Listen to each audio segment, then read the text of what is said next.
Hey everyone, hope everyone is doing well. And in this training session, wow, I completely butchered that intro, but we're just gonna roll with it. I'm currently stuck in traffic on the highway. There's a bad accident on the other side. I think at least a person died because there was a vehicle to corner there, and some dude in a book bag taking pictures of one of the cars that was smashed to pieces. So I'm gonna guess that it was a pretty bad accident by the look of the cars and the fact that the coroner was there and that there is no traffic getting by that accident on that part of the highway, which good thing I am not going that way and I am going the other way, which is still really slow, but it is at least moving, and there's no accidents on my side that are preventing that movement. And now it's raining, which is really unpleasant for those people over there. But anywho, on to the training. So today was my heavy day. Got up to 116 on the snatch. I missed 111 on my first attempt. I was able to do it.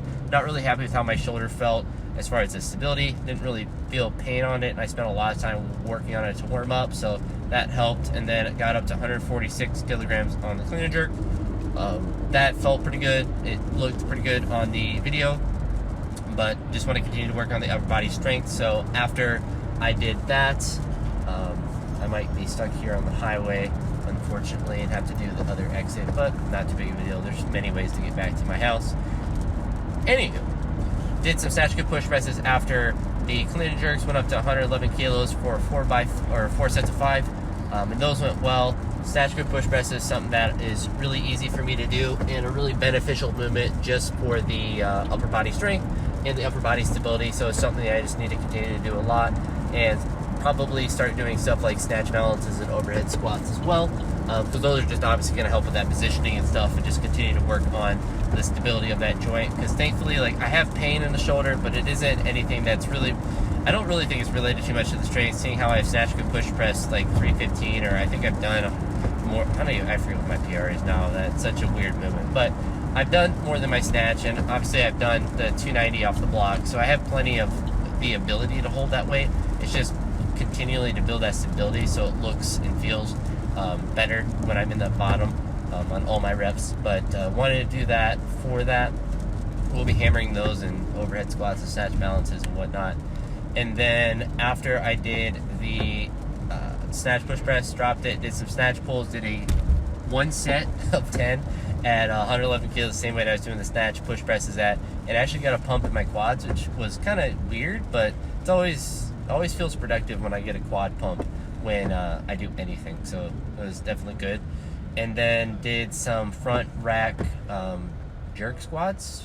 I don't really know what to call them. If you see them on the video, they'll make intuitive sense, but essentially I have the safety set at a height that would be similar to where the bottom of my jerk tip would be, and then I just kept loading the weight up and essentially finishing the top of a squat, but trying to do it as quickly as possible, so the concentric portion of the jerk dip, and loaded all the way up to 210 kilos, 462 pounds. I actually did like 10 reps there, which is just because the range of motion is really small, you can do quite a bit of repetitions, but it was definitely difficult to have that on my front rack. But it's a really good movement to do for the abs and front rack mobility, thoracic strength, upper back strength. It's really just like a good movement for any weightlifter to do in some sort of capacity, just to build the front rack capacity, to build ab strength. It's a really specific way to build just strength throughout that front rack and abs and upper back and all of that good stuff. I really need to do those more as well. I haven't done anything, or that was the last movement that I did of the day, and so pretty productive. But as we get to this last month, if my shoulder, if I'm going to really start hammering volume in the upper body, and because essentially like tapering off and just focusing on snatching and mobility and stuff hasn't really particularly helped.